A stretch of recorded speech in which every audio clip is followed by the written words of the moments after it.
চারপাশে প্রচুর মানুষের সাথে দেখা হবে, অনেক ভিড় ঠেলে এগোতে হবে, অনেক রকম কথা কানে আসবে। শুধু আপনাকে যেটা করতে হবে সেটা হলো ইগনোর।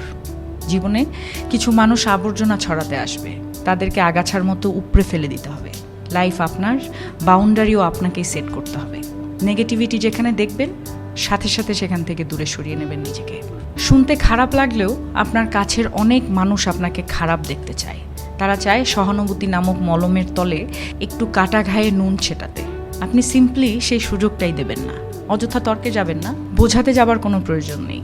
আপনার সামনে কেউ যদি বলে আপনি মূর্খ, তাই মেনে হেসে বেরিয়ে আসুন। ওই যে সময় আর এনার্জি বাঁচিয়ে নিলেন, ব্যাস কেল্লা ফতে।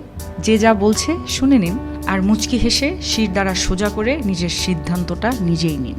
যারা নিজের সিদ্ধান্ত নিজে নিতে পারে তারা আসলে জীবন চেনে, বোঝে।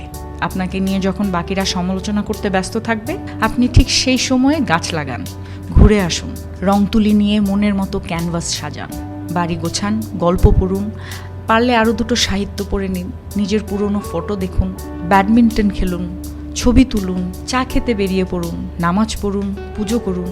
মোট কথা, তাদের কথায় রিয়্যাক্ট করবেন না একদমই। যা বলছে বলুক, আপনার কানে এলেও ফেলে দিন।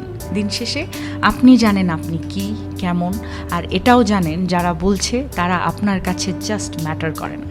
ঠিক এটাই। একটা বাউন্ডারি সেট করুন, একদম যাদের বা যার বুকে মিশে আপনি একদম শ্বাস নেবেন, যার সামনে আপনি আয়নার মতো দাঁড়াতে স্বাচ্ছন্দ্য বোধ করেন, শুধু তাদের কাছে এক্সপ্লেইন করুন, শুধু তাদের কাছেই ঝুঁকতে শিখুন। কারণ হয়তো তারা বা সে আপনাকে খারাপ দেখতে চাইবে না। বাদ বাকি দুনিয়াকে একদম ঝেড়ে